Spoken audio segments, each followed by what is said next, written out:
The foster care system was designed to turn poor children into slaves and sex workers for the upper class. And that's not an exaggeration in the slightest. Back in the 1920s, my great-grandmother was removed from her mother's house because her dad left her with 5 children that she couldn't take care of, and instead of the government supporting her, the government took all of her kids, displaced them in other homes with families that were already financially stable enough to support them, and then paid those families to care for the children. My great-grandmother worked 7 days a week from 5 a.m. until late just so she could go to school. And if she didn't do her chores and get everything done and cook and feed the animals, etc., she didn't get an education. In the modern era, 100+ years later, the very same thing is happening on an even more nefarious scale because there's been a century of time for predators to set up pipelines to take advantage of these vulnerable children. I didn't know my great-grandma's story for a long time because she didn't share it. My mom had to beg her to tell that story, and then I only learned it from her after her death. But I remember watching Soft White Underbelly growing up, the YouTube channel, which is very problematic in its own right. But if you listen to the people who are addicts and sex workers and felons, almost always their story begins in foster care. And that is not an accident.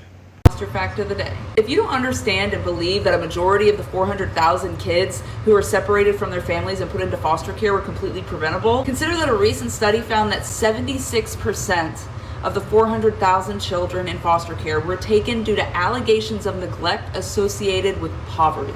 Not that the parents didn't want to be able to provide for their children, not that the parents were bad parents, not that the parents were abusive. It was allegations of neglect associated with poverty because America criminalizes poor people. Just like I said in this video over the weekend, and people want to be mad about it in the comment section. And if poor people weren't criminalized in this country and those parents and families had access to the resources they needed to fill in the gaps of what they were missing and able to provide, there would be no need for their children to be taken from them. And I know some ignorant person's gonna hop in my comments and say, well, if you're poor and can't provide for your kids, then let someone who has better means do it. Are you saying that poor people don't deserve to have family? Because almost every single middle-class American family or person is one unexpected event or one tragedy away from poverty and homelessness. Remember that. If you're one of those people who think that poor people don't deserve to have their children because they're poor, if something happened today that took you from middle class to poverty overnight, do you also believe that you deserve to have your children taken away? Exactly.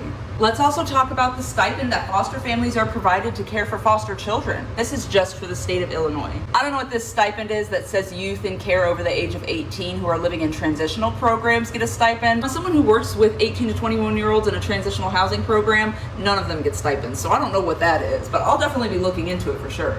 But this was really just to reference the amount that foster families are getting per child that are in care. Call me crazy, but couldn't that same amount of money just be given to the biological family to help them provide the things that the state says they don't have that makes them neglectful? I don't know, just a thought. There's also an app that was developed called Care Portal that connects families living in poverty with volunteers in their community or people willing to help who can help provide them with things like food, clothing, bedding. One report actually found that when Florida partnered with Care Portal, after 1 year, they saw a 60% decrease in the number of children who came into care under allegations of neglect that were really just poor people being punished for being poor. And what was the #1 need through that partnership?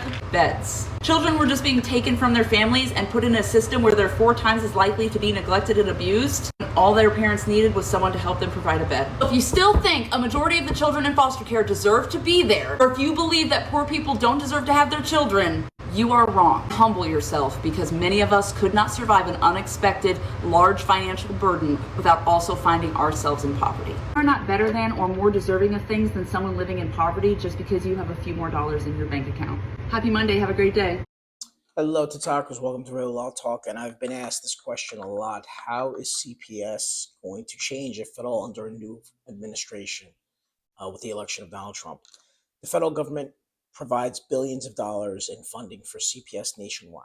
So whoever's going to be in charge of that will have an opportunity to review it, review what CPS is doing, review the tactics, and hopefully make some much needed changes and not focus so much on parents having their kids taken away. There are 400,000 children in foster care in this country. New York City's ACS removes 155 children a month. That is the reality, and that is something that any administration can look at, but specifically the federal government, because of the amount of funding that it gives to the states, which then trickles down to the county level CPS. And that's Real Law Talk. So I have a message for all of the corrupt CPS workers, social workers, and for the foster care system in the United States. President Donald Trump has made an announcement that he's getting ready to look into you guys next. He's about to have DOJ do an investigation.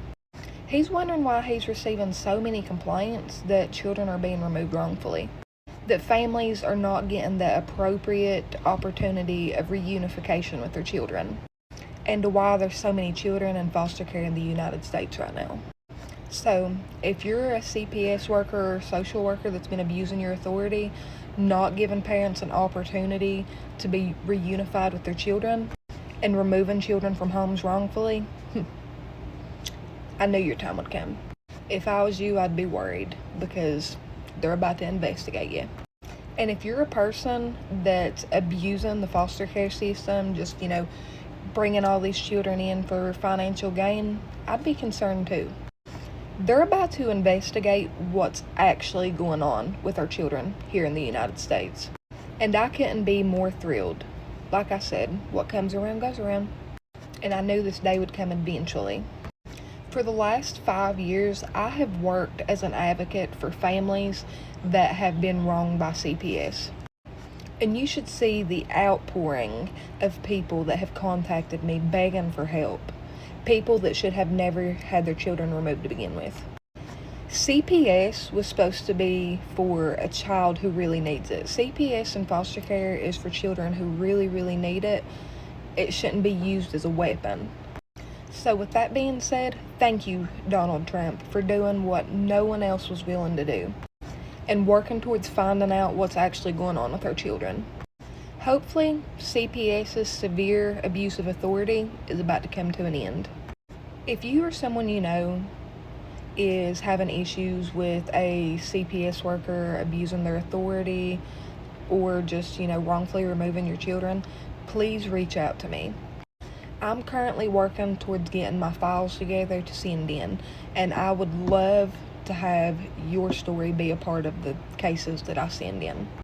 And if you're one of the people that has been out here destroying families for financial gain, shame on you. 68% of all foster care kids are sexually abused. You cannot progress in the foster system in the U.S. For instance, when a child is logged into CPS, these are levels, 1, 2, 3, 4, 5. The higher you are in a level, the higher you are at risk, and the more money facility gets per child. So we range from $352 a day up to $700 and something a day. We're talking about $15,000 a month that a facility can get to take care of one child. But let's say that child is what's called a level 4. That child with about $10,000 a month, that child's not getting restorative services to become a level 3, and then a level 2, and then become adoptable as a level 1. That level 4 child will never be adopted. The system doesn't allow him. The second you take 10 level 4 children to level 3, you lose about $40,000 a month. Then you look into how CPS in Texas has been privatized. CPS facilities are actually LLCs owned by private entities. Then you look into 60% of them funded through Chinese money. So now you've got Chinese building CPS facilities. It's a human trafficking program. They're benefiting financially off of our nation's dispositioned and disadvantaged youth. 12 News investigation. An 11-year-old girl becomes pregnant after being sexually assaulted in foster care. Tonight, 12 News' Colleen Henry investigates the controversial placement and the larger concern about who's keeping our kids safe.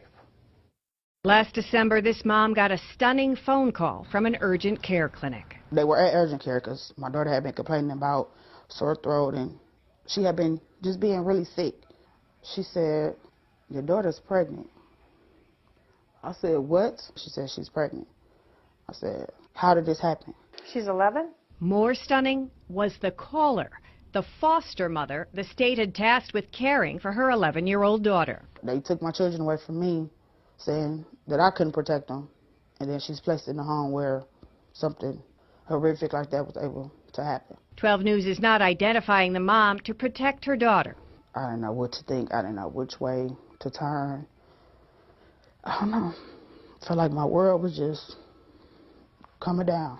Records show the state removed the 11-year-old from her home here on Milwaukee's North Side after allegations her mother abused her. It moved her here to live with a foster parent trained to supervise kids with special needs. It was here, prosecutors say, The girl was sexually assaulted by the foster mom's 16-year-old grandson. We took a child who was being physically abused and put her in a home where she's now being sexually abused. State Representative LaTanya Johnson sits on the Committee on Children and Families. She questions why the girl was in that foster home. State records show 2 complaints against the foster mother. One in 2008 deemed unfounded, and in 2013, DCF reported that concerns existed related to the level of supervision provided by the treatment foster parent for the child. The department says it addressed it with the foster parent. To me, that's an immediate red flag. DCF left the girl with the foster mom. 4 months later, the 11-year-old was pregnant. As required by law, DCF posted a report of this so-called egregious incident.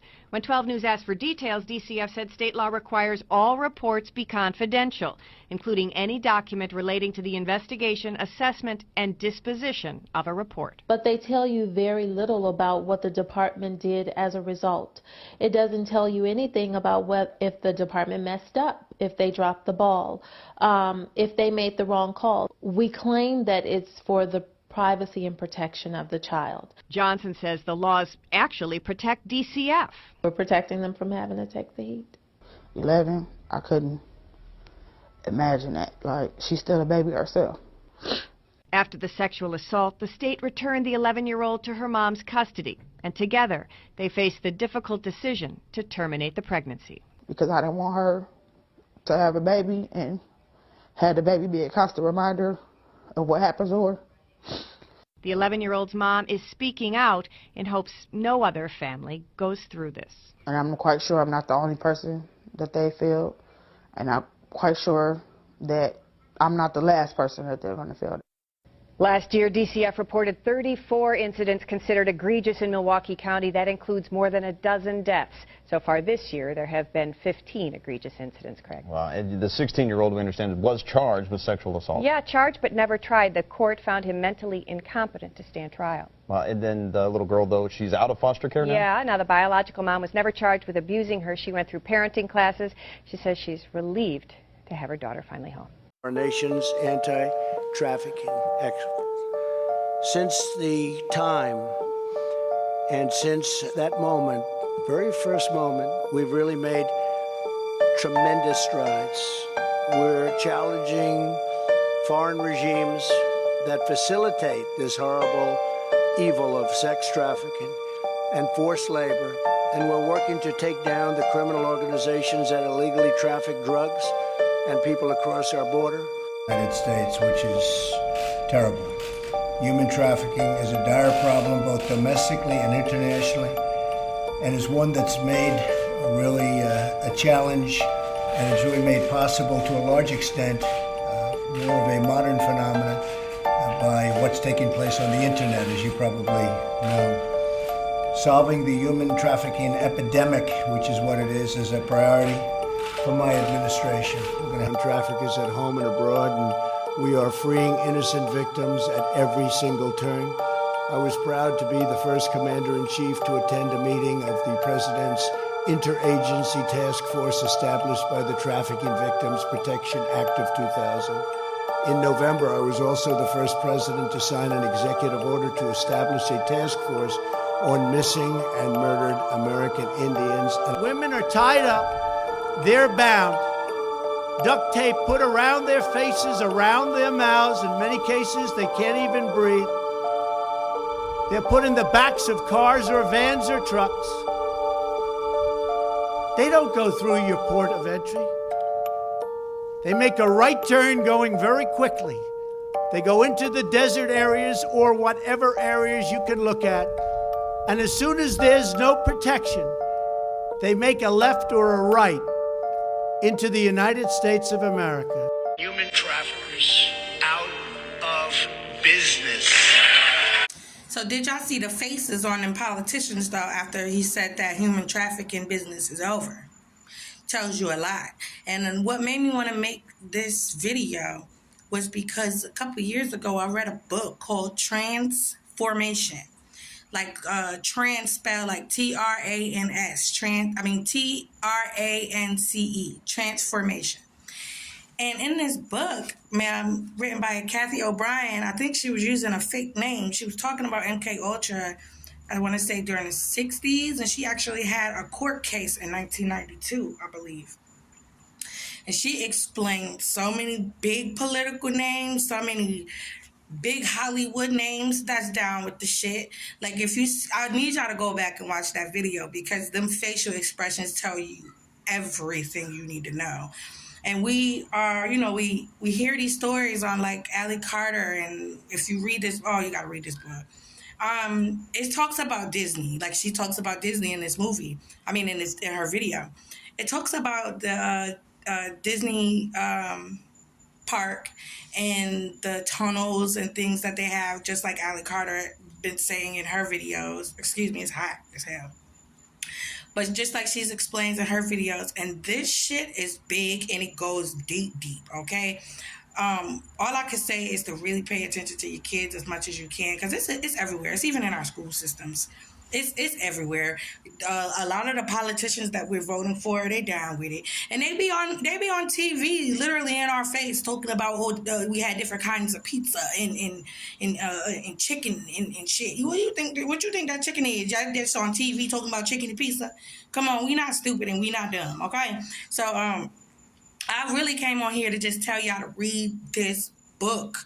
I mean, I've been talking about this book every time somebody bring up child trafficking, because it's deep. Even with our Hollywood stars, actors, a lot of them. Why do you think a lot of them children that grew up in Disney became drug addicts and just disturbed in life? Shit like that just don't happen for no reason. You don't just destroy your life for no reason unless somebody destroyed it, especially from when you are a child, okay? And a lot of these people that are being used as puppets, they love people who are traumatized. It's easier to control a traumatized person. So therefore, go and you can download it, PDF for free. Google Transformation of America by Cathy O'Brien. Download that book and definitely start paying attention, because this child trafficking is for real. It's for real. Watch your kids. So Trump has defunded the Department of Human Trafficking.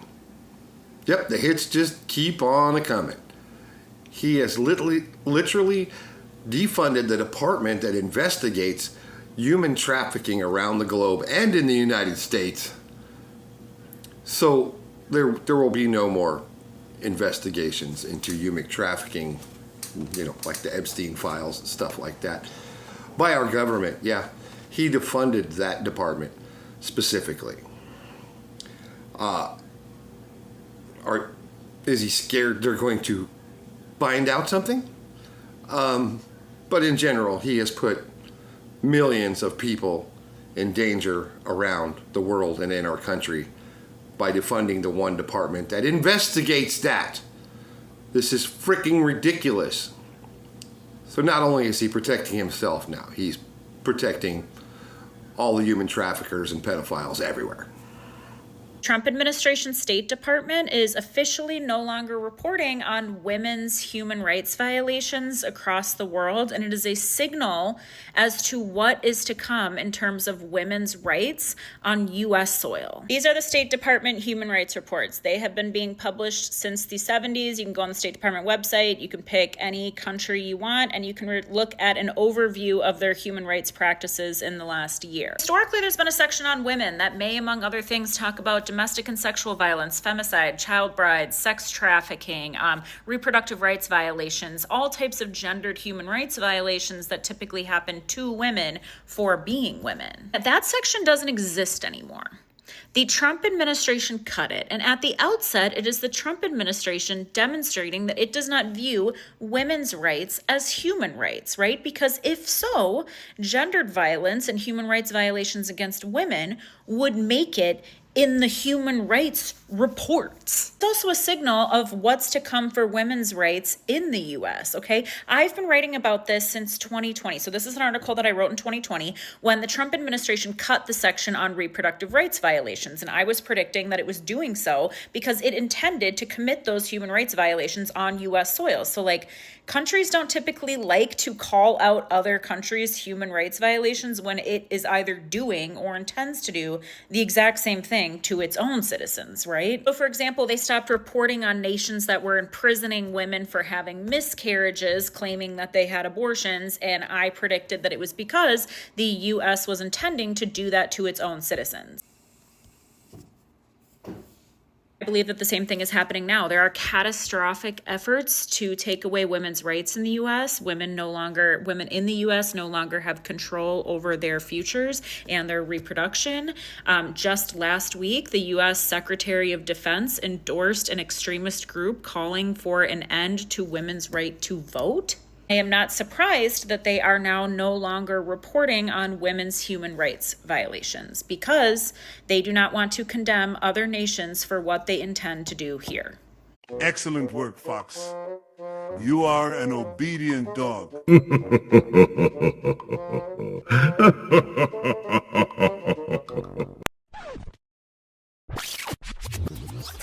We've all heard of MK Ultra, but Project Monarch is where things get darker and spiritual. Monarch focused on trauma-based mind control, using intense abuse to fracture the mind and create dissociative alternate personalities, each hidden within the person. Victims, often children, were subjected to ritualistic trauma so severe that their minds split, making them programmable. Each alternate personality could be trained for specific tasks.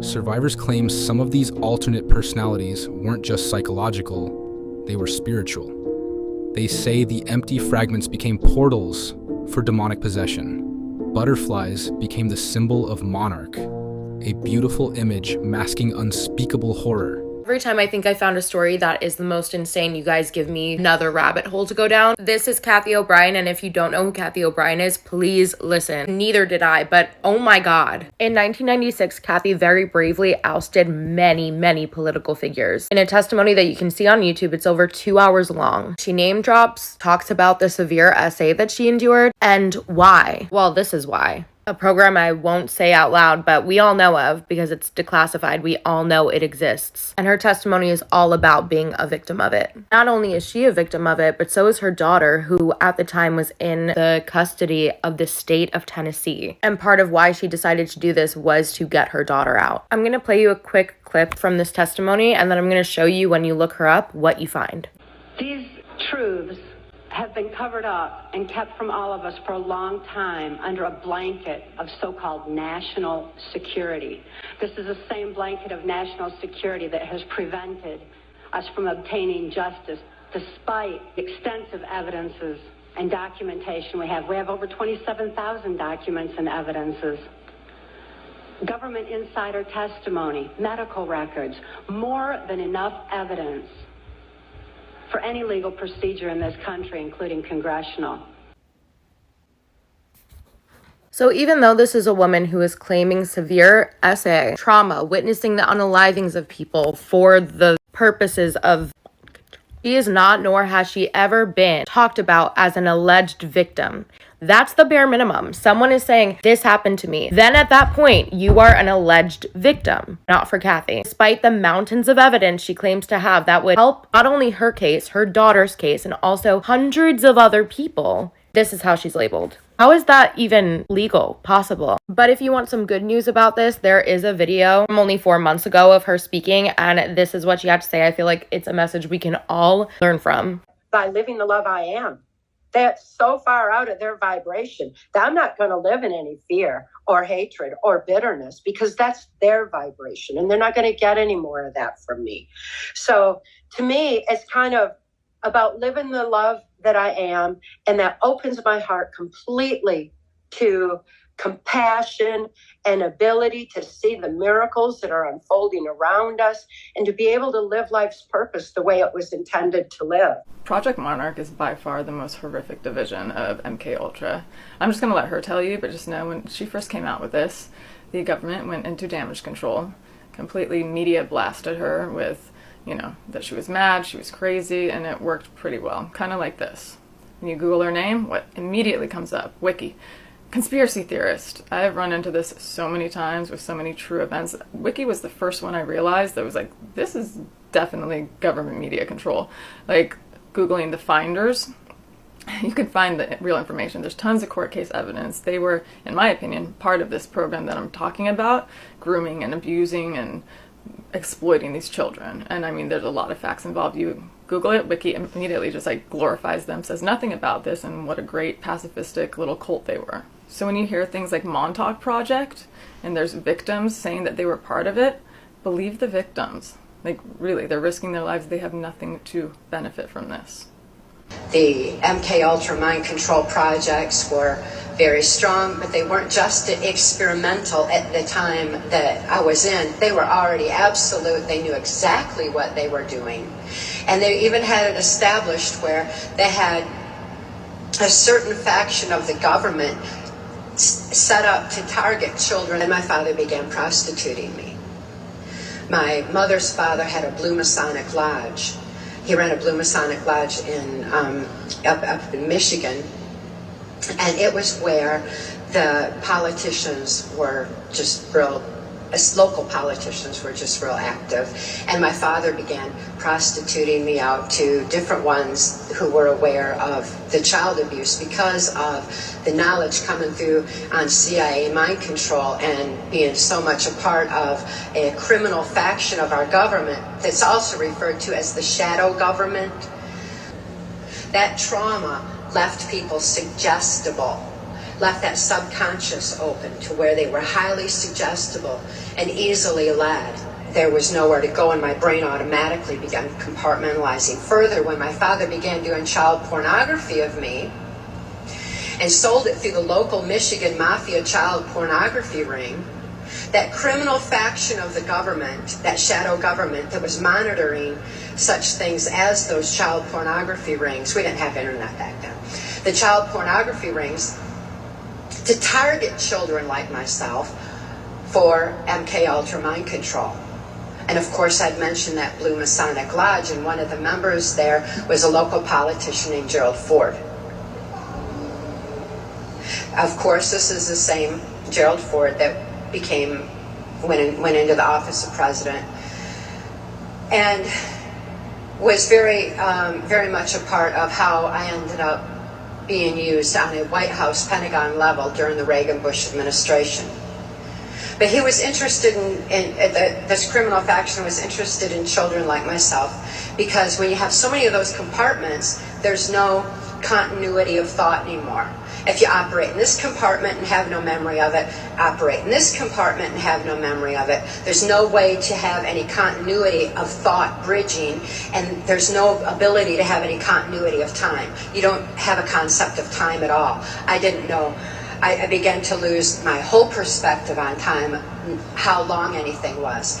This is something that they were also interested in. They know it's a phenomena of the brain, because when a person doesn't know how long they've been doing something, the physical endurance is tremendous. You don't get tired if you don't know you're supposed to be tired. So it creates a physical endurance that's really good for military special forces, military intelligence, or the kind of political prostitution that I was eventually used in the course of the kind of missions that I was forced to carry out in later years. So this local politician, who was just one more pedophile to me, came to the house and told my father that he could receive immunity from prosecution if he would agree to sell me into the CIA's mind control project. My father agreed to it, was actually pretty thrilled about it, thinking, wow, the government condones child abuse, this is wonderful. He excitedly agreed to it, had 5 more children afterwards just to raise in the project. So there were 7 of us children in the family and all.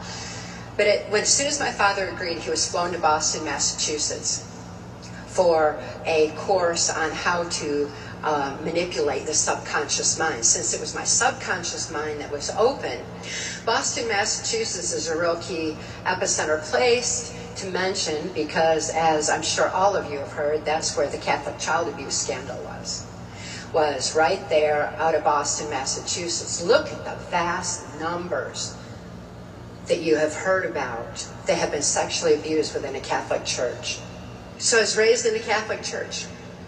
I had been all along. Our church in Muskegon, Michigan was actively involved with the CIA on mind control. I certainly wasn't the only one. As a matter of fact, I thought it was the way life was because everybody I knew, there was some horrible abuse going on. It's like it was the way of life in Muskegon, Michigan. It has since been termed the pedophile capital of the United States. That came out in the Muskegon Chronicle, and it's a widely known fact. My brain, because then I was subjected to occult ritual. Occultism is a horrible blood trauma that certainly created more compartments in my mind. Israel has always been interested in controlling American minds. And now when you understand that they blackmailed the Rockefeller family, which prints American books, the Rockefeller family, which is involved in American medicine, okay, you start to ask a lot more questions. And the evidence is overwhelming that they've always had an investment. Of course, they were tiny. There's no way they could have survived this long without taking over our military, okay? Without taking over or blackmailing and getting involved, the Mossad and the CIA. I think they're the same body, and they have been for a very long time. And as I said, I think the evidence is overwhelming in many ways. I would say Israel has been so ahead of us in terms of understanding the importance of education and the information war and propaganda. Example, Wikipedia, a go-to source. Again, like I said, they just pop up everywhere. A go-to source for so many people regarding what the facts are. You do a quick search, Wikipedia comes up first, and then you find out via a video of Naftali Bennett, who became a prime minister. The prime minister of Israel is in this video I'm about to show you, discussing how as soon as Wikipedia hit the map, they were infiltrating, training Zionists to become the editors. This is a real clip of a future prime minister of Israel. Take a listen. With My Israel has arranged instruction day for wiki editors. The goal of the day is to teach people how to edit in Wikipedia, which is the #1 source of information today in the world. As a way of example, if someone searches the Gaza flotilla, we want to be there. We want to be the guys who influence what is written there, how it's written, and to ensure that it's balanced and Zionist in nature. So casual. We're just like training editors to go in there and to make sure that things are Zionist. You know, look up anything, it's going to be like Zionist spin on it. So it's like, this is not, none of this stuff is conspiracy, guys. And it's like putting together a puzzle, questions that we all have about our government and why it just seems impossible for the media to tell the truth when anybody questions anything about the foreign state of Israel. And my goal in doing this and showing this is that I hope that people who are Jewish Americans can understand that they too are being influenced by the state. Like they too are being led to believe that like if they don't attack every single person who says anything about the state of Israel, there's a lot of things to critique or ask questions about, that somehow they're going to wake up one day and be in a second Holocaust. And that's not the reality. People more and more and more.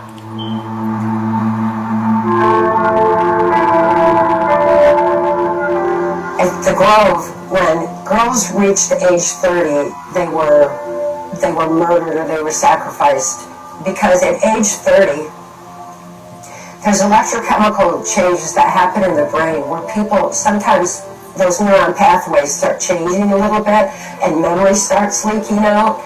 We'll see where people who have been programmed specifically that are high profile, like maybe in the entertainment industries,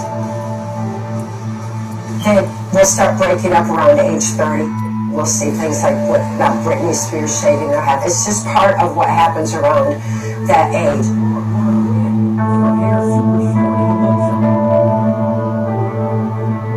So many government secrets and personal reputations were staked on the belief that I could never think to bring to mind, to tell their secrets, that I would never be deprogrammed to remember the things I've been programmed to forget. It was horrific knowing that so many lives were lost, so many girls when they reached age 30, and of course so often for the perversion purposes they were saying that the girls were too old to be used anymore for perversion anyway, so they were useless, just get rid of them.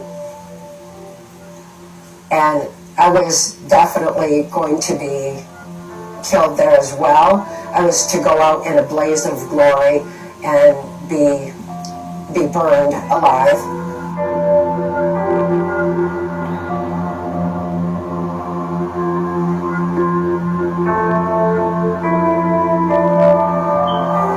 And I know that was the plan because it was told to President de la Madrid of Mexico, who was so much a part of the foundation of NAFTA. He was being reassured and told that I would be killed and that the secrets would go with me.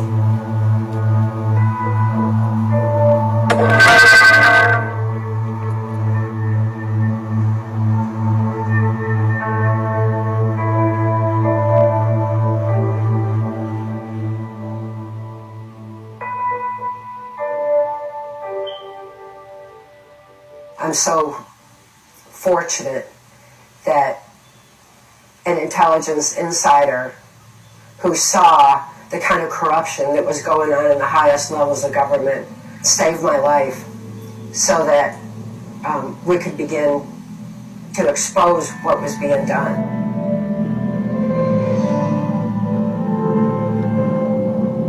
Mark Phillips was so outraged by what he saw, he decided to take action. Mind control has kind of a sliding scale where you've got the total robotic mind control on one side, and you've got mind control that's proliferating, such as in occultism in this country, or Global Education 2000, where children are losing their freedom of thought and their ability to critically analyze.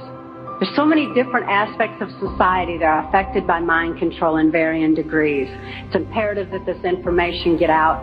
And as I explained, my victimization, it certainly can be applied to all different facets of mind control and mind manipulation. And as Mark and I have heard so many, many times from people who have read the book and heard us speak out, that this is a thread that's tying things together. All of a sudden, this whole new world order is making sense. The erosion of constitutional values, the erosion of morality in this country, all of a sudden, it begins to make sense when we learn about mind control.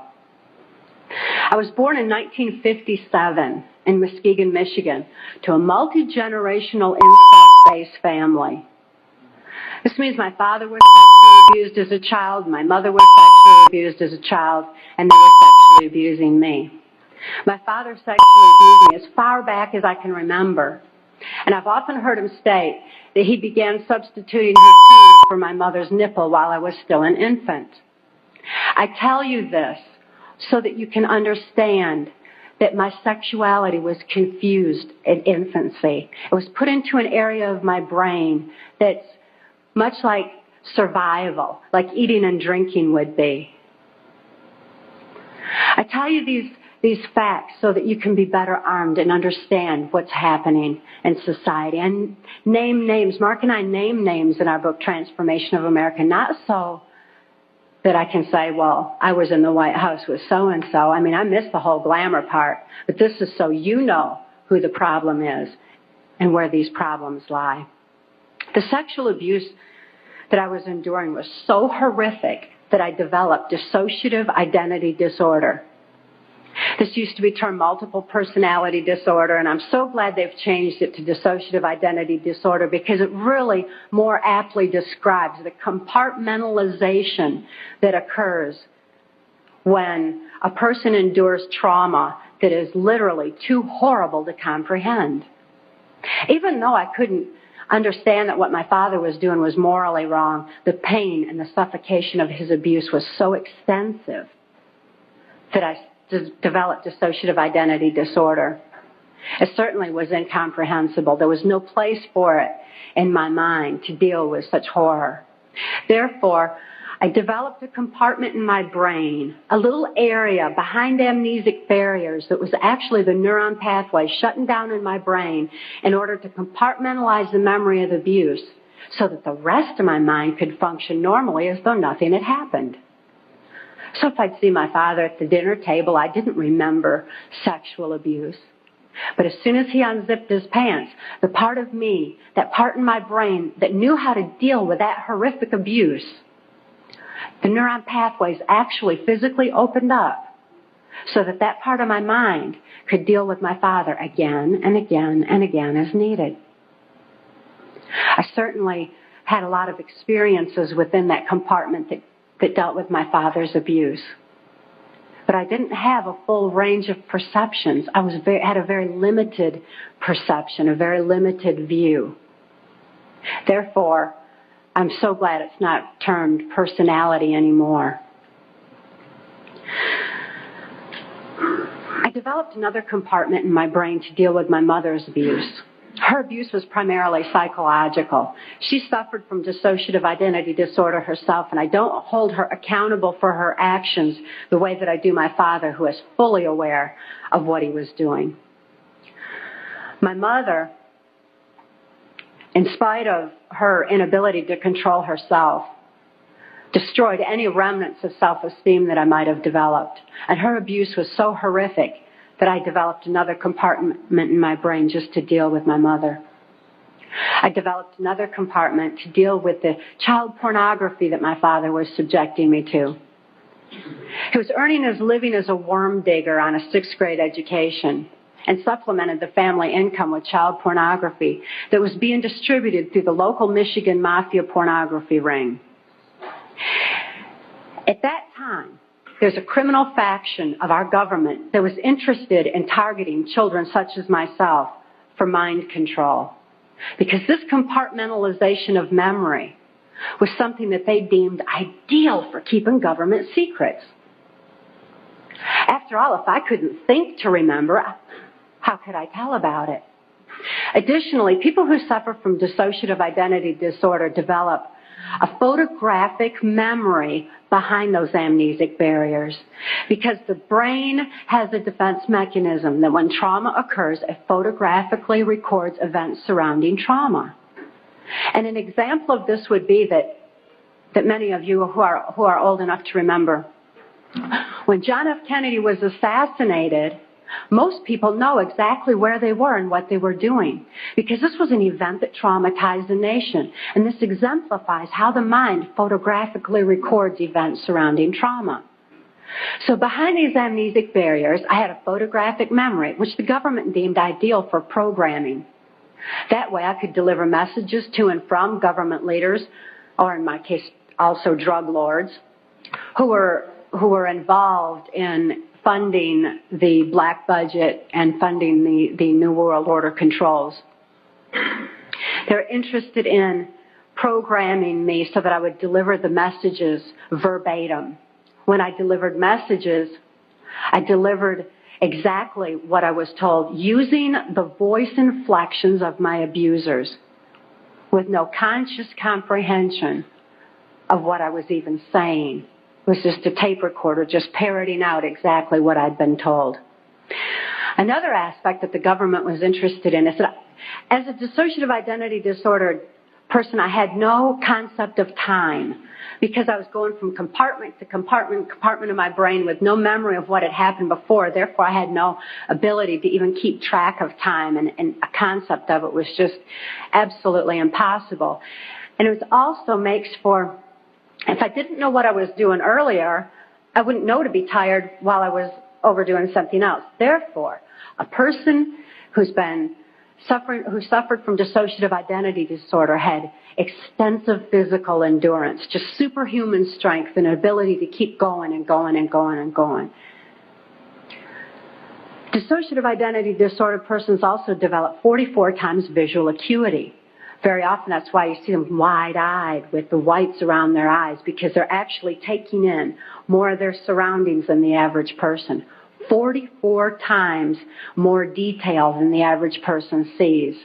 That certainly makes them perfect marksmen for mercenary operations or for intelligence in different areas that the government was interested in developing mind control. I was a chosen one or a prime candidate for mind control because of the sexual abuse that I had endured. My sexuality had been enhanced. Therefore, I was used as a sex slave and also delivered messages to and from these government leaders. At that time, because the government, this criminal faction of our government, was so interested in dissociative identity disordered persons, they knew that any child that was subjected to child pornography had to have endured trauma so horrible that they had to be suffering from that disorder. Therefore, this criminal faction of our government sanctioned this child pornography ring so that they could identify and target children such as myself for the project. At that time, the politician, local Michigan politician, mafia politician, the politician who was protecting this Michigan mafia pornography ring was a guy named Gerald Ford. This is the same Gerald Ford that went on to become the first unelected president of the United States. Gerald Ford, I never perceived his political affluence. I only perceived him as another abuser like my father, because Gerald Ford also sexually abused me as a child and sexually abused me right on through my mind control victimization until Mark rescued my daughter Kelly and I in 1988. Gerald Ford is not a pedophile per se. He's what I refer to as trisexual. He'll try anything. Any age, anybody, anytime, anywhere, just as long as he had control. Because he had a perversion of power, in addition to his interest in mind control. Therefore, it was Gerald Ford who came out to our house and explained to my father how to raise me in the project according to government specifications. My father had been caught sending this child pornography through the U.S. mail, and therefore he was approached and told that if he sold me into that project, that he would gain immunity from prosecution. My father remains free from prosecution to date for so-called reasons of national security. My father thought it was just absolutely wonderful and immediately sold me into the project. He felt like the government condoned child abuse. So did I. I certainly felt like the government did. And my father went on to have 5 more children to raise in the project, so there were 7 of us in all. The rest are still awaiting freedom. Once my father agreed to sell me into the project, I was taken routinely to Mackinac Island, Michigan, which is a political retreat where the Michigan governor's mansion is located. It was a bohemian grove of sorts where politicians met and discussed New World Order controls, where they discussed mind control of the masses, mind control in the school systems, how to use occultism as a trauma base. One of my sexual abusers at that time was the Prime Minister of Canada, Pierre Trudeau. Pierre Trudeau is a professed Jesuit. Now, the Jesuits are an intelligence arm of the Catholic Vatican.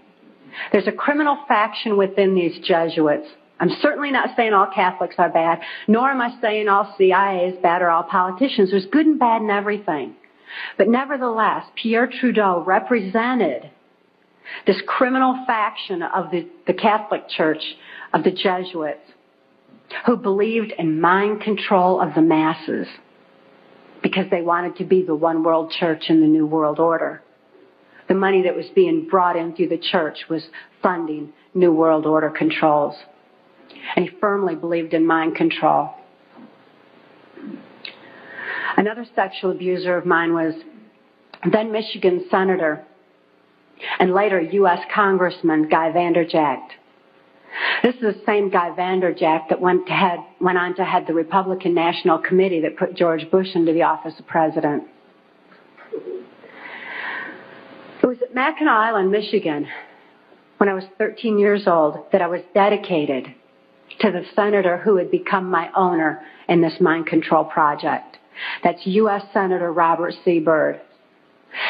Senator Byrd is a Democrat from West Virginia.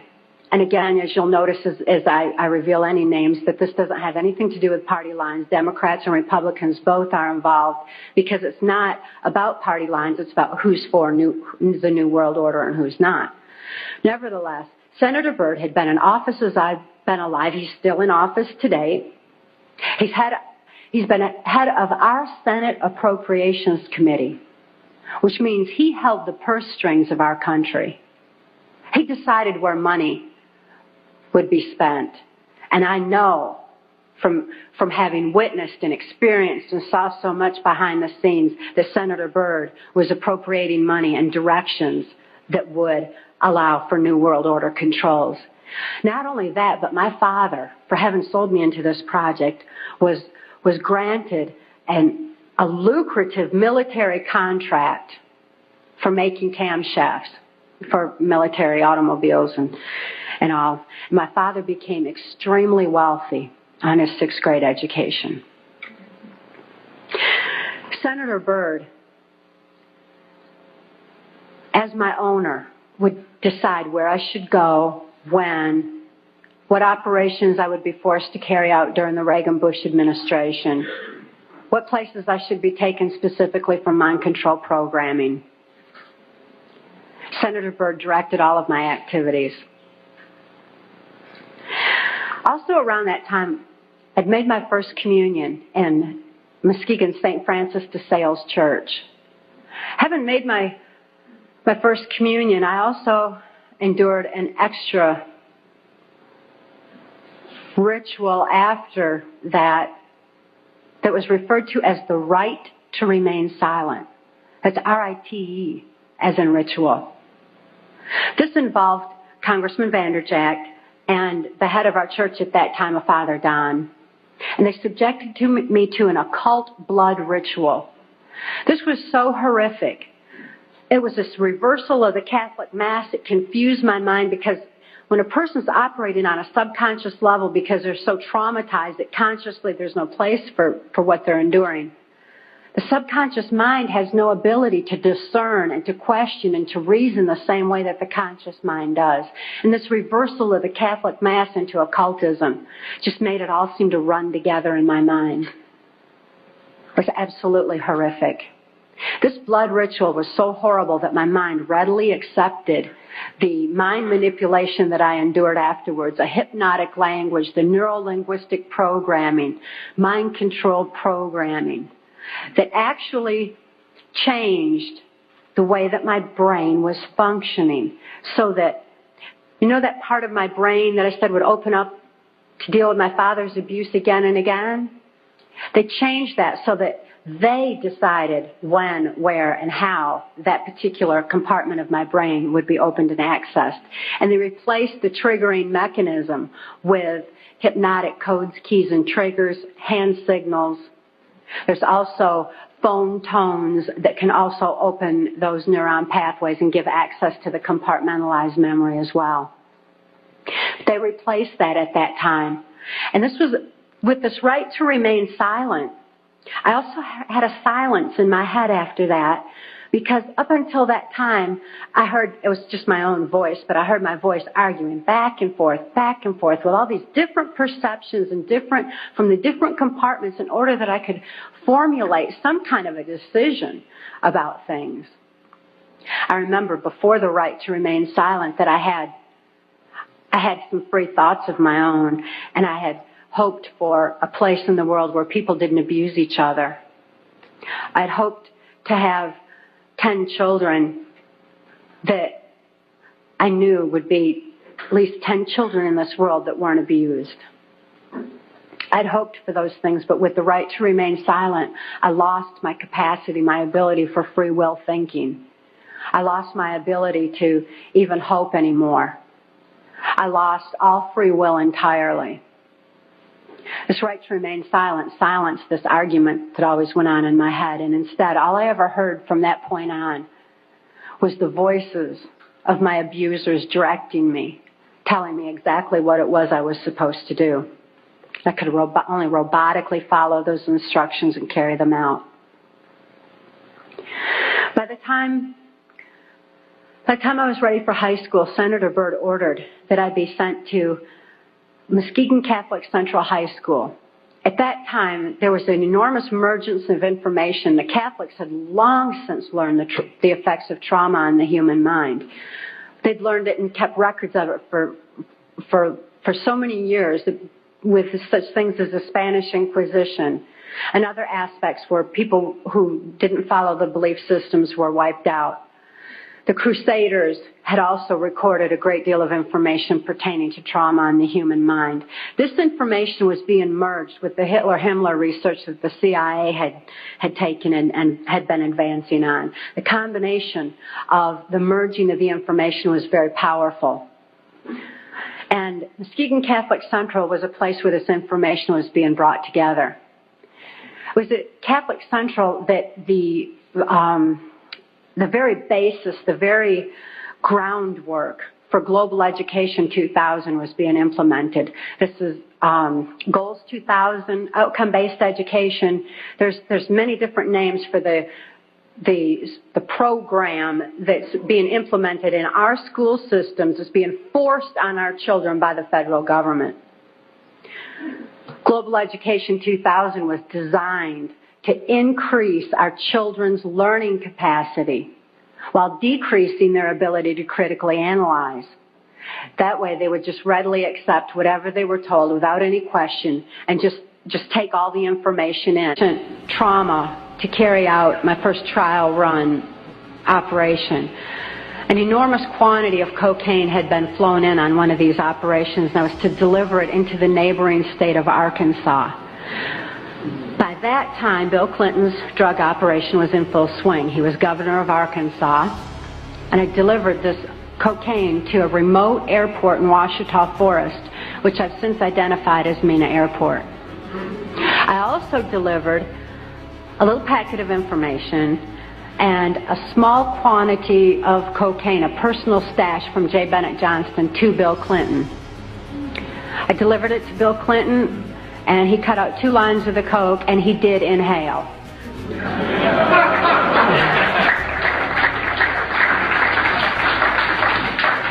That certainly wasn't the only time I saw Bill Clinton using cocaine. My sexual experience with Bill Clinton was extremely limited, in spite of the fact that I was a sex slave. It was my experience that Bill Clinton is bisexual, leaning far more towards a homosexual end. All I've ever seen him involved in was a homosexual activity, with very limited experience with him myself. Whereas my experience was much more prevalent with Hillary Clinton, because Hillary is also bisexual, leaning more towards a homosexual end, and it was she who accessed my sex programming to fulfill her perversions. People have all kinds of belief systems, and I'm sure each and every one of you has various and different belief systems as well. Regardless of what your belief system is, it is imperative that you know that these criminals are people. They are within our realm to affect. They need to be held accountable for their actions and their crimes against humanity. Not under mind control, but willingly, because George Bush was respected for what he knew about bringing in the New World Order. Consider his past. George Bush first began with the United Nations. Then he went on to head our CIA. Then he ran our country through 3 administrations that I'm aware of: the Reagan administration, his administration, and the Clinton administration, because Reagan and Clinton both answered to him. Mexican President de la Madrid answered to him and knew that Salinas was to be coming into power, and Salinas had more influence in Mexico at that time than de la Madrid, that, as far as my experience was concerned. Also, Saudi Arabian King Fahd followed orders from George Bush, as did the Prime Minister of Canada, Brian Mulroney. In 1983, I heard Ronald Reagan and Brian Mulroney discussing the New World Order. Is you have Hillary, who was this woman who was going to be the first woman president. Yeah. Everyone was behind her, and we were all thinking that she represents hope and change and all the wonderful things that the progressives want. Sure. But then she's got this husband. Right.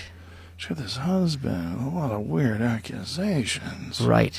And when they had that debate and Trump brought those women to sit out in front, I was like, no, he didn't. Oh, yeah. Oh, no, he didn't. Yeah. And Melania was wearing a pussy bow.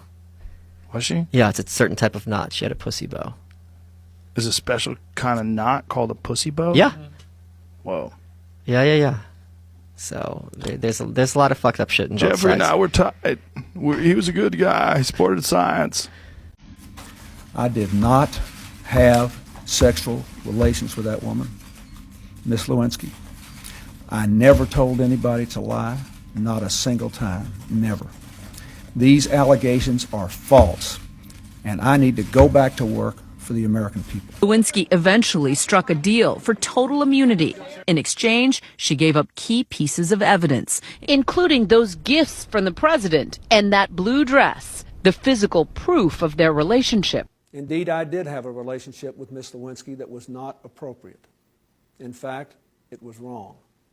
It constituted a critical lapse in judgment and a personal failure on my part, for which I am solely and completely responsible. It wasn't called human trafficking back then. It was just being prostituted out to all the local politicians, the policemen, all the priests that were involved in my area, and those who were part of my grandfather's Blue Masonic Lodge. The Blue Masonic Lodge is where all the politicians came together and were actively part of making the plans for MK-Ultra mind control. They wanted me exposed to more trauma, especially occult trauma. It was through the slaughter of animals in any kind of occult ritual, and I experienced some horrific occult abuses through who would become my first handler in MK-Ultra. Wayne Cox, he was an occult serial. Overview of your background with MK Ultra and how you came into this space. Well, I'm a survivor of CIA MK Ultra mind control. I was used on a White House, Pentagon level. I was deep in the swamp among the perpetrators who steal elections and who traffic children and use them for blackmail operations to coerce and compromise other politicians and people in power and positions of influence and power. These perpetrators who are using mind control to usher in their global slave society agenda. And having been exposed to mind control, I'm acutely aware that knowledge is our defense against mind control, and that the formula for mind control is the same, whether it's of an individual, a nation, or the world. And once we understand that, and we have that knowledge that's our defense against it, we can stop this traumatic manipulation that's been going on, because it was found through the Hitler-Himmler research that was imported into the U.S. with Project Paperclip. People can research Project Paperclip for themselves and find that we imported the Nazi and fascist scientists into the U.S. in the wake of World War II. With them came the formula for mind control. And it was found in the Hitler-Himmler research that trauma is the basis of all mind control, but it was found through the research there's no trauma more horrific on the human mind than sexual abuse of a child prior to age 5 while their brain is still forming.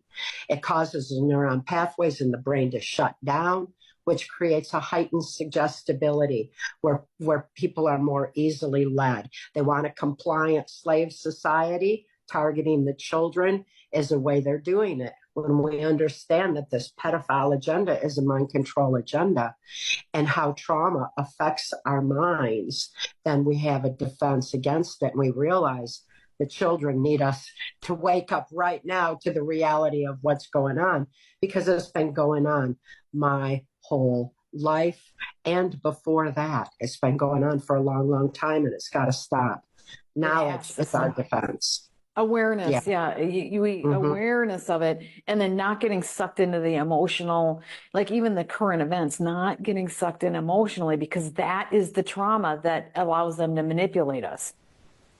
Yes, it's keeping everybody in a state of being overwhelmed and not knowing what they can do. You know, it's like their brains are frozen in fright. And while that's happening, their subconscious is wide open to being easily led and manipulated by a repetitive narrative through the controlled media. And we're all seeing that repetitive narrative no matter what we turn on. It's, you know, we get the same thing, and it's all designed to make us feel like we have no power. We just need to remember that this is our time to reclaim our power. That's what the Great Awakening is all about.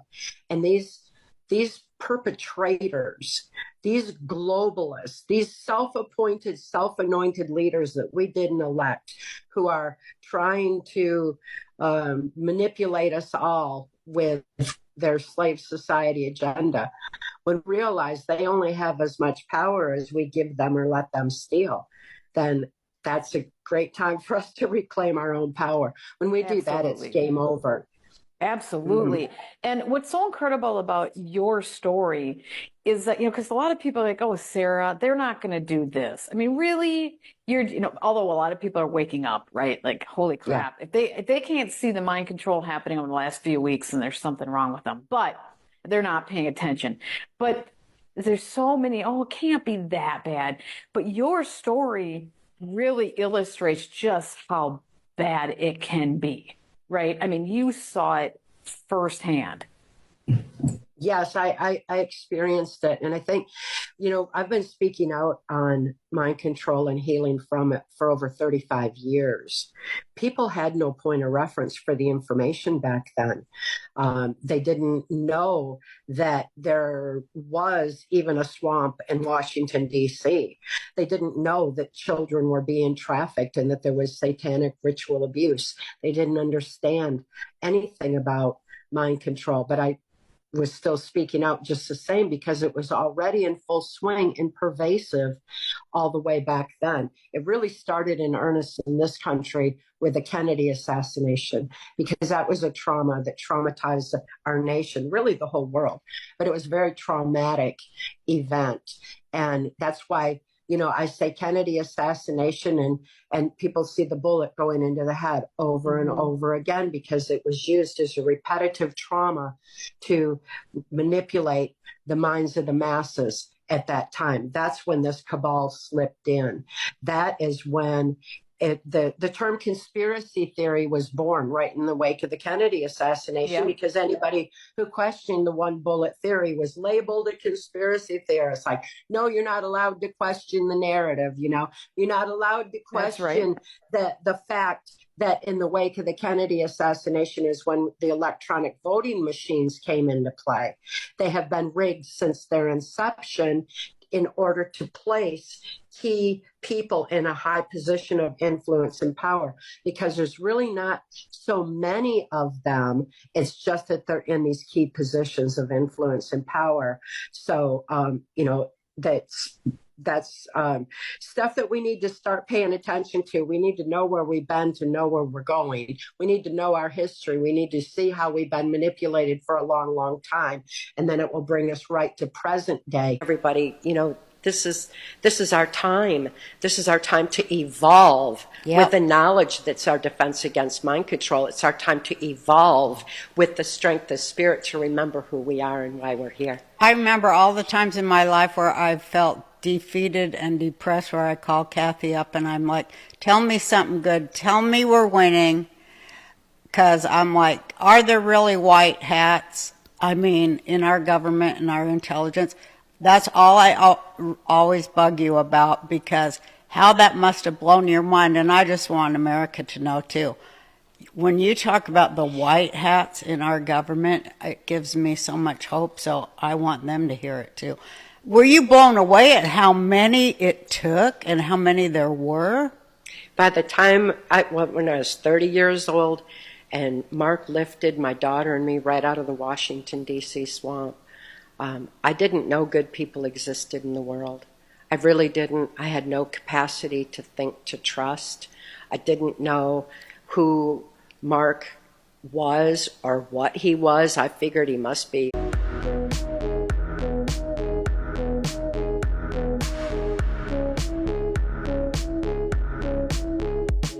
As an authority on the secret science concerning external control of the mind, the purpose of part 1 of this book is to document how this reputation was gained.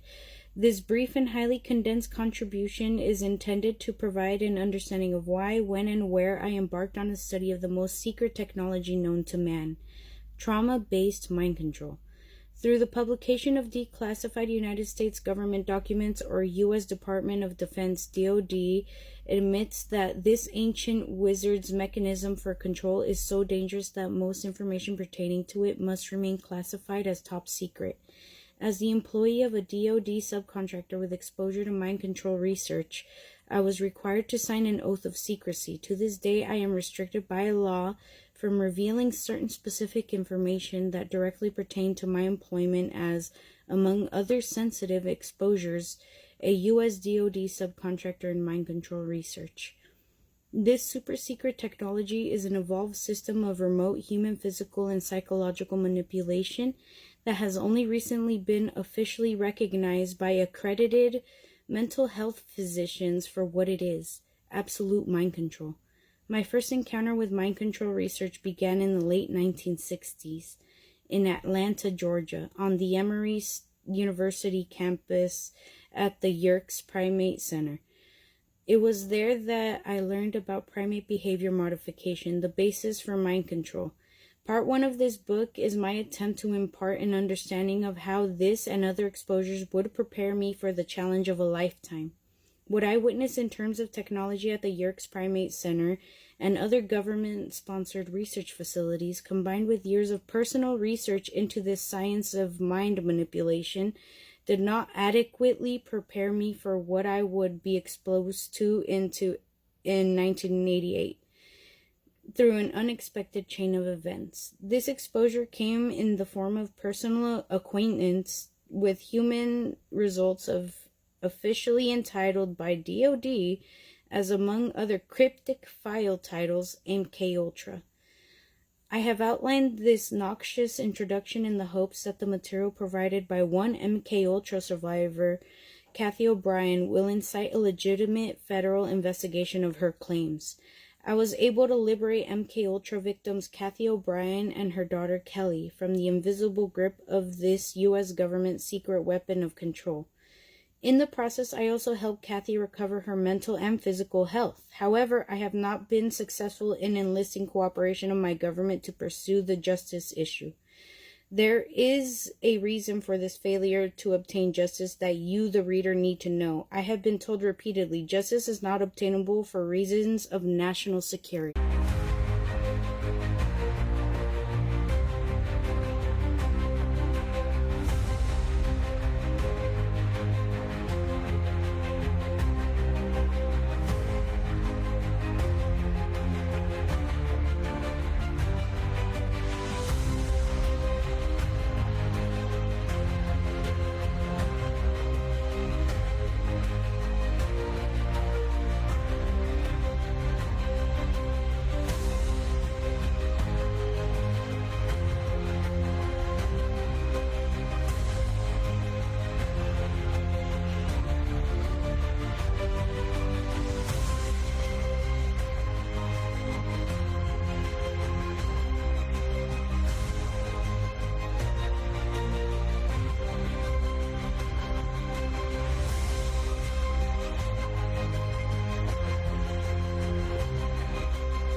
Invasive mind control is because when people realize that it's only a small handful of the same perpetrators over and over and over in the same family lines, they'll realize it's ridiculous that we have allowed this low vibration, dark energy force to manipulate our brilliant minds all these decades. You know, it's just ridiculous. Yeah. And as soon as we wake up to that fact and reclaim our power, it's game over. Because they only have as much power as we give them or we let them steal. Yes. I love hearing that. Shout it from the rooftops. People are feeling so disempowered from our own like multi-generational like series of disempowerments. Even if we didn't experience like sexual abuse as a child or, you know, MK Ultra type stuff, we have been as a human race, you know, pushed down over and over again in all the ways possible, more and more so as time has. And we should be blunt. The Mossad intelligence is, I'm not so sure how you divide the CIAs from Mossad. I would love to be able to ascertain that and have somebody come forward and say that. And I think President Trump, one of the things that would be helpful to him is what President Reagan did, is Team B. Read the book of Revelations, whether you believe in the book or not, read it, because the men who are bringing this about are using it as their script. Well, the UN did indeed charter Israel as a sovereign nation. They were the ones who created this state. That is correct. It was really created by Great Britain and the United States, with the United States being the major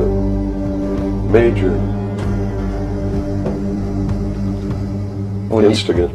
Okay, and the Jewish people were then being manipulated into believing it was for some other reason. That's correct. They've always been manipulated. And I get people who still come to me all the time and say, Bill, you're all wrong, it's the Jews. The Jews are subverting the world. Man, it's not the Jews, it's not the Catholics, it's not the blacks. It's these men who belong to the ancient mystery schools, who meet in secret beside the fate of the world. And they belong to all different races and all different nationalities and all different religions to the public point. Oddly enough, in the memoirs of government officials and also ex-prostitutes and people that were mind control agents of the U.S. government, like Cathy O'Brien in her book, The Transformation of America. She writes in her book, and other people have written in their memoirs, how the Saudi royal family, even though they were propagating this extreme form of Islam, they were not abiding by it. And they were in private meetings with the Americans, or when they would travel abroad, they would basically engage in prostitution. They would take prostitutes from other nations. They would be drinking alcohol, and they would be breaking essentially every law in Islam. They weren't true believers. They're not true believers today. The religion that they enforce is only for the sake of safeguarding their own power and authority. Okay, so yeah, occultists created religion. So there you go. Sprinkle, sprinkle.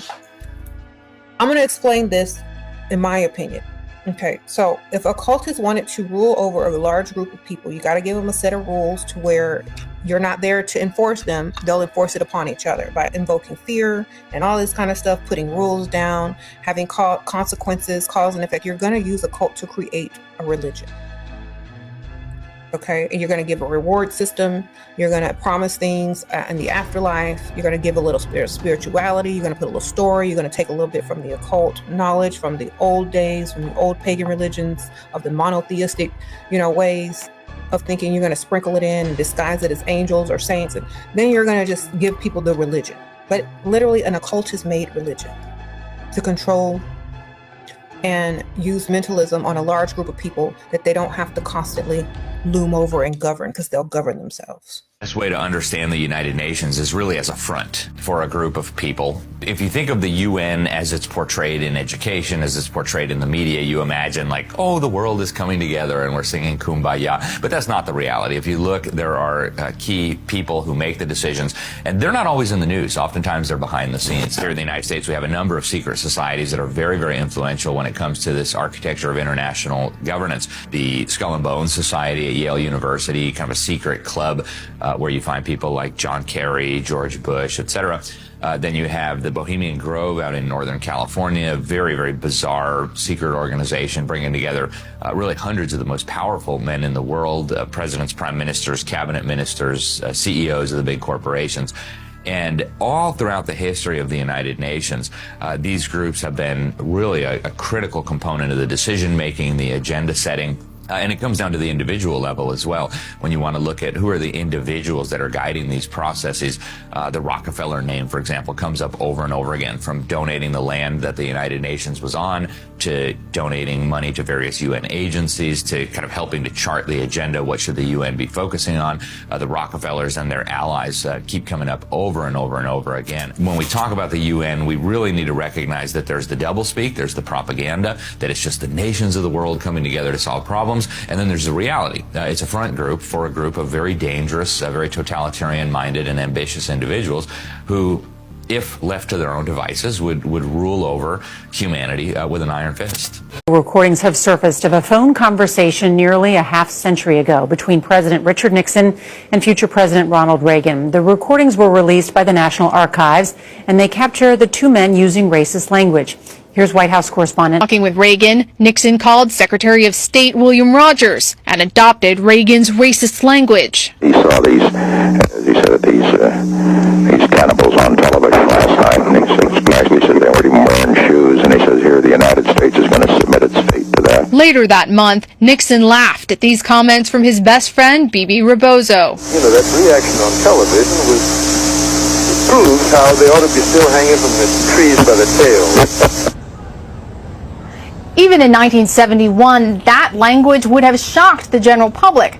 President Trump has, of course, come under fire for his racist tweets, but he said yesterday he is the least racist person there is in the world.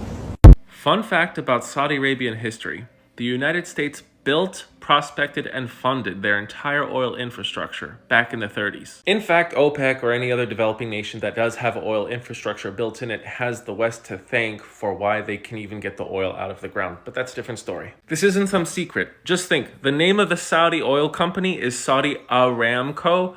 Aramco means Arabian American Oil Company. This is the webpage for Saudi Aramco. Just look at their history. You see, after World War I, the victorious allies wanted to make sure that they had a stranglehold on the most important energy supply, which is oil. Now, I'm going to mention Standard Oil a lot. That was the oil company that the Rockefeller started, and then it got broken up into several different divisions. Exxon, Chevron, Mobil, you name it. By 1932, Standard Oil had a concession agreement with the Saudis to prospect and drill for oil. And for 6 years, they found diddly squat until 1938. And to say they hit pay dirt was an understatement. They came across the largest reserves of oil in the world that became very easy to extract. Don't you think it's crazy that they found one of the largest reserves of oil wealth in the entire world 1 year before World War II started? Just a thought in my head. Saudis had so much oil that even this guy was trying to cooperate with them to get as much oil as he could. They eventually ended up being kind of neutral and sided with the Allies. Now remember, Saudi Arabia signed a concession agreement with the American companies, and by 1988, the Saudis bought back every piece of land from the Americans, and then they owned it completely and called it Saudi Aramco. And of course, there have been a lot of trials and tribulations, and there's been a lot of demonization between America and the Saudis in a lot of ways, but they still do have a great cooperative, especially when you think of the petrodollar. Despite every time that Saudi Arabia decided to have an oil embargo or to make huge production cuts that did harm the American economy, they always come to some kind of mutual agreement because, one, the United States is the most powerful military and economy in the world, and the Saudis are very, very shrewd businessmen. And now another major energy shift is coming: nuclear. It's not happening quickly now, but as time goes by, people are going to switch to this. Maybe not fissile material, but definitely with fusion, since it leaves no radioactive waste. But there is a souring of the relationship between Saudi Arabia and the United States because the United States no longer relies on the Saudis for the vast majority of their exports. In fact, the United States only takes in about 5% of their oil imports from Saudi Arabia, and they get about 51% from Canada. So Saudi Arabia right now is warming to the Chinese, and they're doing this in the hopes that the Chinese will, pay for their oil, of course, but also they are seeking nuclear technology. My opinion is that it'll be much more difficult for Saudi Arabia to reap the benefits of nuclear technology than it was for oil, but we'll see. There's an early 2014 email from Hillary Clinton, so not so long after she left Secretary of State, to her campaign manager, John Podesta. That email, it states that ISIS, is funded by Saudi Arabia and Qatar. The governments of Saudi Arabia and Qatar. Now, I think this is the most significant email in the whole collection. And perhaps because Saudi and Qatari money is spread all over the place, including into many media institutions. All serious analysts know, even the US government has mentioned or agreed with that some Saudi figures have been supporting ISIS, funding ISIS. But the dodge has always been that's it's just some rogue princes using their cut of the oil money to do whatever they like, but actually the government disapproves. But that email says that no, it is the governments of Saudi and the government and Qatar that have been funding ISIS. The Saudis, the Qataris, the Moroccans, the Bahrainis, particularly the Saudis and the Qataris, are giving all this money to the Clinton Foundation, while Hillary Clinton is Secretary of State and the State Department is approving massive arms sales, particularly to Saudi Arabia. Under Hillary Clinton, and our Clinton emails reveal significant discussion about it, the largest ever arms deal in the world was made with Saudi Arabia, more than $80 billion. In fact, during her tenure as Secretary of State, total arms exports from the United States, in terms of their dollar value, doubled. And of course, the consequence of that is that this notorious terrorist jihadist group called ISIL or ISIS is created largely with money from the very people who are giving money to the Clinton Foundation. Yes. That's extraordinary. Let me talk about the hardest issue here in Michigan is the Middle East. And I have to be careful what I say because there's only one president at a time and none of us can get ahead of where we're going. But I think we're going to have to essentially start again on the peace process. And I understand why young Palestinian and Arab Americans in Michigan think too many people have died. I get that. But if you lived in one of those kibbutzim in Israel, right next to Gaza, where the people there were the most pro-friendship with Palestine, most pro-two-state solution of any of the Israeli communities, were the ones right next to Gaza. And Hamas butchered them. And so then the people who criticize it are essentially saying, yeah, but look how many people you've killed in Ritalin. So how many is enough for you to kill to punish them for the terrible things they did? That all sounds nice until you realize, what would you do if it was your family and you hadn't done anything but support a homeland for the Palestinians, and one day they come for you and slaughter the people in your village? You would say, well, you'll have to forgive me, I'm not keeping score that way. It isn't how many we've had to kill, because Hamas makes sure that they're shielded by civilians. They'll force you to kill civilians if you want to defend yourself. And I don't understand why it's so difficult for the press to have a consistent narrative about how dangerous Trump is. The late, great journalist, Harry Evans, one time said that, journalists should, really try to achieve objectivity. And by that, he said, I mean, they should cover the object. Well, the object in this case is Donald Trump. His demagoguery, his danger to our country and the world, and stick with it.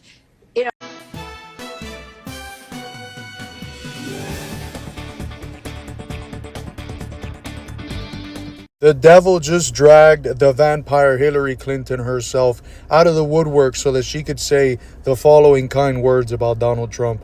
I think all of that is a very good signal that there is beginning to be a better understanding, both by the president and the people around him, as well as by the leaders of our European allies, that there can be common ground amongst us. And the kind of dismissiveness that we saw in the first Trump administration has been replaced by a much more obvious working relationship to the good of European security, transatlantic security, and hopefully Ukrainian security. So I'm actually encouraged. So what she's saying is this. The first time around, Trump wasn't pro-NATO enough. And if you know what NATO is, it's not a defensive organization. It's one of the cutting-edge institutions of U.S. imperialism. This term, which was the term that he got elected specifically on the basis of being a pro-peace candidate, he's done a lot better. He's much more pro-NATO. He's much more favorable to the interests of U.S. imperialism and NATO in Ukraine. And so he's learning. Well, what is he learning exactly? He's learning how to follow more faithfully the party line of the deep state. After the Donald fools 80 million Americans into voting for him because he told them he was going to represent working class American communities and that he was going to end the wars and be a pro-peace candidate, now in the term, even the devil herself is coming out and saying Trump's doing great. He finally learned how we operate here at the White House. He's finally serving those who we serve faithfully. If you're MAGA and you haven't realized that Trump himself is not MAGA, if you were MAGA because you wanted to reindustrialize the country, uphold working class communities, end all the wars, attack the deep states, at what point do you realize that Trump not only is not doing any of that, but is not going to do any of that? If you actually want the positive parts of MAGA to be realized, you have to realize that it's only going to be us regular working class Americans who are going to have to fight for it and win it for ourselves. No billionaire operating within one of their elite parties is going to get you what you want. If you actually want an organization that fights for the American worker, ends the wars, attacks the deep state, here it is, friends, the American Communist Party. All this word which you have been taught to be scared of means is government of, by, and for the people, something you already accept. Why would they want to return? The place has been hell. It's been one of the meanest, toughest places on earth. And right now, I've seen every picture from every angle, better than if I were there. And nobody can live there. You can't live there. So if we can build. So Donald Trump has been a master of trolling Democrats and progressives. For 10 years now, he has said outrageous things. He began his first campaign calling Mexican immigrants rapists and criminals. He knows how to do this and do it well. He has trolled Democrats, liberals, and progressives to the great joy of his MAGA base. They love it when he says something like, I'm going to protect women, at the same moment that the Republican Party is arresting women for having miscarriages. Donald Trump has spent so many years gaslighting, lying, and reversing himself on major political issues that he's gotten into a bubble in which he believes he can reverse himself on anything. It turns out that's not true. It turns out some issues matter deeply to MAGA. Trump's MAGA base can be inhumanly cruel when it comes to immigrants, women, and other populations. But Donald Trump made a woeful miscalculation about the MAGA base when it came to the Epstein files. For MAGA, the rape of children is a red line. They will not accept that as acceptable fodder for trolling Democrats and progressives. That's a holy issue for them. And I would suspect it's because, like every population in the world, their own communities and families are riddled with victims of child sexual abuse. So Donald Trump, who is cavalierly ready to gaslight the country about releasing the Epstein files and then reverse himself and go right down the road, suddenly found himself with a massive rebellion on his hands. So instead of fulfilling his promise to release the Epstein files, he's creating more and more extreme distractions, such as rolling troops into Washington, D.C. to address a crime wave that doesn't exist, and going to Alaska to bend the knee to Putin to have U.S. Marines roll out a red carpet for that war criminal on U.S. soil. And I promise you, if there's one other issue MAGA care about, they care about Ukraine. Donald Trump has lost the plot. He thinks he can lie about anything, reverse himself on anything, gaslight MAGA about anything. But he's wrong, because not only do MAGA care about Epstein and Ukraine, they care about grocery prices, housing prices, and all the other things that they attribute to the deep state, and which progressives and Democrats attribute to corporate control of our country. MAGA, progressives, all of us agree that the United States of America is being bled dry by extremely powerful people. Who exactly those people are, we have yet to come to agreement on, but we know the system is gamed. And while MAGA once firmly believed that Donald Trump was going to reveal the deep state and release the Epstein files, they now see him as the same kind of power-hungry, manipulative politician that they have always hated. Is the president lying? Oh, my heavens, yes. Yes, he's lying. Epstein said he was his best friend. He just said, that's my best friend. Maria was in her early 20s when she was hired and abused by Jeffrey Epstein. First time I met him was the night before I started my job. And Epstein said, I need you to come up to the offices. And I was like, it's 9 o'clock at night, you know? And I guess I'll just run up there. And he said, okay. So I get there and I'm all sweaty in running shorts. Donald Trump walks in and he was really strange. And he stood, you know, hovering and smirking, like all-knowing, you know, like omniscient grin, like a Cheshire grin. And Trump utters, under his breath, he mutters, oh, I thought she was 16. Of all the information that's getting disclosed, supposedly this administration, what do you have the least faith that we're going to come to Epstein, a conclusion? for sure. Epstein. And I think it's because of Israel.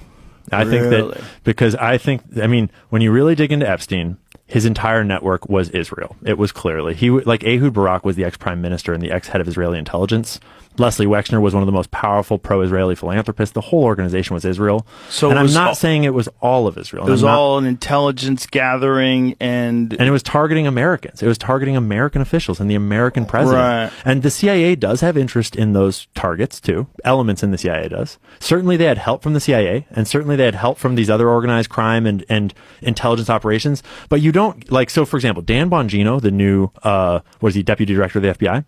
He recently had this clip that went all around where he said on camera that he had a source that he trusted deeply. And he's an informed guy. He was at a Fox News interview, and the source told him that Epstein was working for an intelligence agency in the Middle East. And I don't know which one, but someone in the Middle East.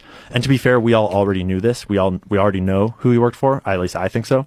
But I'm looking at, okay, Dan, so if this giant group of Jewish billionaires is running a sex trafficking operation targeting American politicians and business people and stuff, you think they're working with an Arab or Muslim nation in the Middle East? Like, you think that Leslie Wexner is devoting his entire life to philanthropies on behalf of Israel, but then he's going to work for Saudi Arabia when he's doing this trafficking ring? Right. But if someone says to him that they're all working for a country in the Middle East, knowing he knows what that means, but not specifying, doesn't he kind of have to repeat it that same way?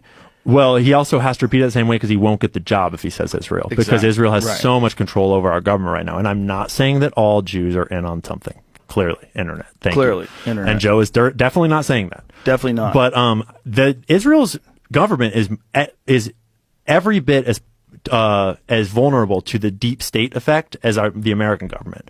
But I would argue that Israel's government is way more vulnerable to it because of the people that founded Israel and the way it was founded. It was founded in a modern time, much more recently, by, like, it was a revolutionary founding. And I can totally sympathize with the Jewish desire to have that state. Like, I get it. But because of the way that happened, the people that founded Israel were a bunch of organized crime figures in America, the Jewish mob, that were helping with money and with arms trafficking to get the guns there because they had to have guns. And it was the Rothschild banking family sending a whole bunch of money and getting the declaration in the first place. And then the people that were there, the three different organizations, the Irgun, the Lehi group, and the Haganah, those were the three, like, paramilitary groups that fought to found Israel, and they're like the heroes of Israel, which I understand the narrative that they're heroes, but when Israel was officially founded, they officially designated Irgun and Lehi as terrorist organizations because they had been bombing civilians. They'd been bombing British civilians. The first official act of terror before they changed the definition was the bombing of the King David Hotel, where these terrorists, these Lehi and Irgun terrorists, a bunch of different groups, the guy who planned that bombing later became the prime minister of Israel. They were bombing civilians.